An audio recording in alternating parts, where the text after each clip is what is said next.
Shelly and Fraser Pryce will contest the women's 100 meters at the Jamaica National Trials. But why? Welcome back to the channel, people. Welcome back to the channel. If this is your first time here, thank you for making it Peter Lloyd World. Now go ahead, please hit the subscribe button so we can continue to grow. When you do that, go in and hit the notification bell so you know in the next video drops. We drop a video at least once a day here on Peter Lloyd World. Also, if you enjoy the content, please hit the like button. And finally, leave your comments. After this sports analysis where we take a look at and we break down the races, then we look at your comments, so stay until the end. You just might hear from yourself. Una ready? Yep, good to go. In an article in the Jamaica Gleaner, the coach of the world's third fastest woman all time and this year's fastest thus far for the 2022 season, Shelly and Fraser Pryce, stated that Shelly and Fraser Pryce will be contesting both the 100 and 200 meters in this weekend's Jamaica National Trials. The question is, why would she do this? What kind of decision is this? Now, to be frank with you, we had reported earlier that Shelly and Fraser Pryce would not be contesting the women's 100 meters. This was a statement she made clearly in this interview at the press conference for her recent run in Paris, where she ran that world leading time of 10.67. Listen to her. The good news is I'm the defending champion, so I don't have to run the 100 meter, which is good. So that's one good thing, yeah. Yeah, so it's good, but I'm definitely part. Oh, in our opinion, she stated very clearly there that because she's a defending champion, she does not have to run the 100 meters, which we think means that at some point herself and her team had made the decision that there was no reason for her to contest the women's 100 meters at the Jamaica National Trials, which starts this Thursday, June the 23rd at the National Stadium in Kingston, Jamaica. So the question is, why would they make this change? I mean, it seems to me sort of illogical. In the interview, her coach, Walcott, stated clearly, he said, she definitely will double this weekend. Now, unless he's speaking about some other meet, the only meet I know that she'll be running in this weekend is the Jamaica National Trials. So people, why would she make this decision? In our opinion, on a modest opinion, their technique of being very selective about what she's running in has worked and worked brilliantly. I mean, she's 35 years old, people, and I know that that's not an old age chronologically, but in the realm of sprint, that's ancient. So why would they make this decision? And secondarily, anyway, you know what? Before I continue this argument, now we recently saw her lay down in a very impressive 10.67, equaling her own world leading time in a field against one of the best assembled 100-meter fields thus far for the 2022 season, including Daryl Nita, Mary Jose Talou, Iwasau Boda, and others.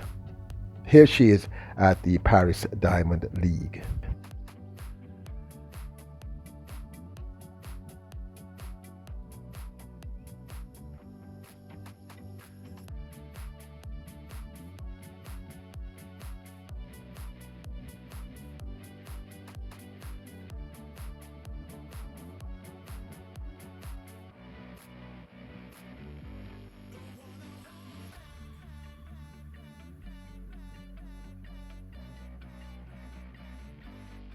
Now, this run in Paris was textbook perfect. I've stated that on several occasions.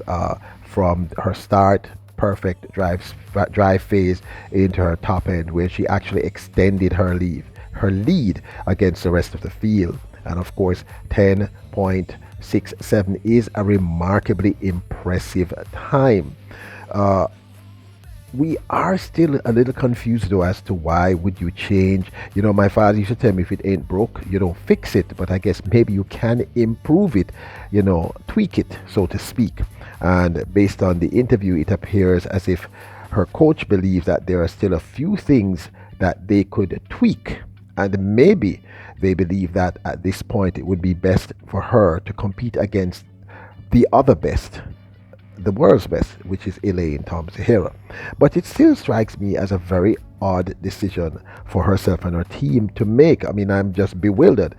She has avoided running against Elaine Thompson-Herah since literally last year. So, I really am curious to see what caused this sudden change. I'm just really curious.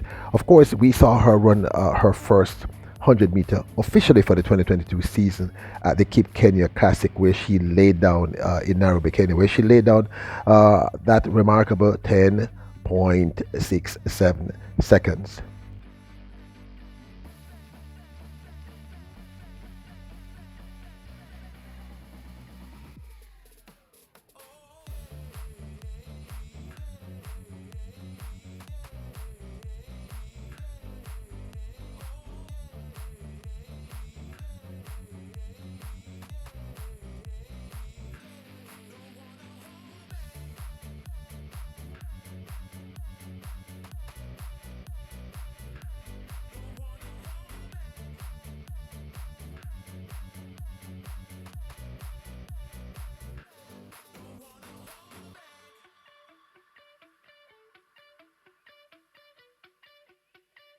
So here's my 2 cents. I've already made it very clear. I do not understand the reasoning behind this. Of course, one can never tell what the team and our coach, they might be seeing something that I simply can't see with my untrained eye.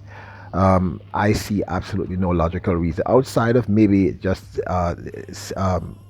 pleasing the Jamaican audience who wants to see both of these ladies clash, as to why would you put your 35-year-old athlete under that kind of pressure just a few weeks before the World Championships. Of course, that simply might be the point, and maybe you want to see where she really is at by putting her against the best in the world, who is actually Elaine Thompson-Herah and Shericka Jackson. Maybe, as I said a few minutes ago, maybe you just want to give the crowd something to look forward to. I don't know, maybe the JAA went to them and said, you have to run in the 100 meters, please, because the stadium will be empty. I have no clue. I am just speculating at this point. But for me, from a purely pedestrian, untrained individual's perspective, I do not see the logic of this. If you have a pass, so to speak, at 35 years of age, you have carefully selected your races and you have done extremely well in pretty much every race. You have ran 4 races, all of which have been executed brilliantly. Why would you put yourself under this unnecessary stress? What is the purpose of this? Also, secondarily, in running the 100 meters, isn't she going to deny the possibility of us having one additional person representing the island in the women's 100 meters? I mean, I'm just thinking out loud, people. I'm just saying that. You have a pass, you have the world leading time, your race looks immaculate. I'm sure that you're doing a lot of additional work during training. What then is the purpose of having her compete? I would love to sit with Coach Walcott and ask him this question. Why, sir, do you have this young lady running in 100 meters? I see no logical reason. But then I said, I am just some person here on YouTube, and this is just my little opinion. And I really don't know what you are seeing, and I have to concede that you are the expert, you're the team of the expert, and Shelly knows her body, so maybe you all think it's the time to do this. What do you all think? Do you think she should be doing this? Well, based on your previous comments, most of you do not believe she should be contesting the 100 meters. So, I mean, have you changed your mind? He seemed to have implied in that Gleaner article, you guys can go look for it, that he thinks that she needs to tweak a few things in both 100 and 200 meters, and that's why he wants her to run. Anyway, I do not think she should run the 100 meters at the national trials. I think she should avoid putting any unnecessary stress on herself and just head straight to World Championships and defend her title. But then that's just my 2 cents. So let's take a quick look at your comments. Trevor Gale wrote, Pocket Rocket don't really have to contest the 100 meters. She automatically qualify. That means we can have 4 in the final at the World Championships. Now don't forget to hit the subscribe button. The goal now is 30,000 subs. Hit the subscribe button, please, my brothers and sisters. Hit the notification bell. Hit the like button if you enjoy the video. Leave your comments and never forget that you are kings and queens, true royals. Bless up!